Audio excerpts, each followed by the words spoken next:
Every great city has a story. In just minutes, we'll trace its journey from humble beginnings to the powerhouse it is today. Sit back and relax. You know, most people just think of Orlando as that place with Disney World. But there's way more to the city than theme parks. Totally. What's wild is that Orlando actually started as a military outpost. Back in the 1830s during the Seminole Wars, it was known as Fort Gatlin.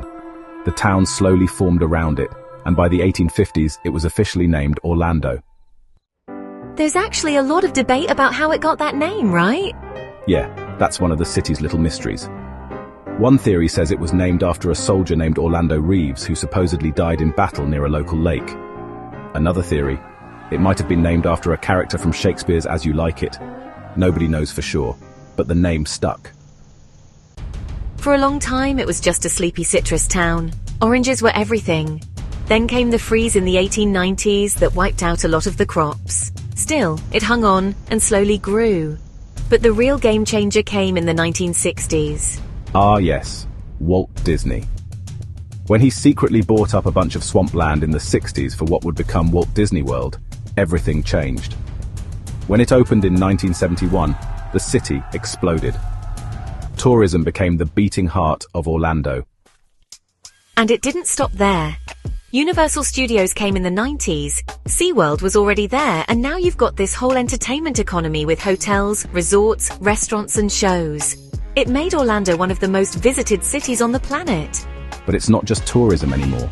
The tech industry is growing fast, especially simulation and aerospace, with companies tied to defense and space. Plus, there's a big health sciences boom in Lake Nona. It's become this sort of medical city with hospitals, research centers, even a VA facility. And the diversity here is off the charts. So many people from Puerto Rico, Brazil, the Caribbean, and other places have made Orlando their home. That mix is what makes the food scene so good. Like, you can get amazing Cuban sandwiches at Black Bean Deli, or Brazilian steak at Fogo de Chao, or go full foodie with the tasting menu at Cadence in Audubon Park. Don't forget about Domu, Killer Ramen, or C7 and Bites for brunch. And if you're downtown, the Ravenous Pig is always a solid pick. Honestly, Orlando's restaurant scene doesn't get the credit it deserves. For real. And it's not all Mickey ears and roller coasters. There's cool local stuff too. Lake Eola's Farmers Market, art galleries, live music in Milk District, and all the lakes for paddleboarding and kayaking.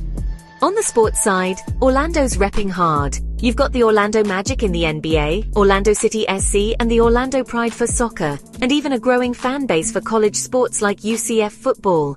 That stadium gets loud on game days. Yeah, and don't sleep on UCF. It's one of the biggest universities in the US now.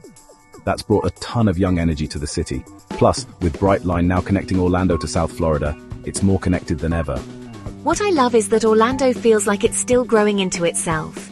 It started as a frontier outpost, became a global entertainment hub, and now it's branching out into tech, medicine, and culture. It's got layers people don't expect. It's one of those cities where if you only see the surface, you miss the soul. But spend some time here. You start to feel the vibe. Laid back, ambitious, a little quirky, and always sunny. Thanks for watching. If you enjoyed this journey through time, don't forget to like, share, and subscribe for more city histories from around the world. Who knows, our next video might just be about your city. Stay tuned.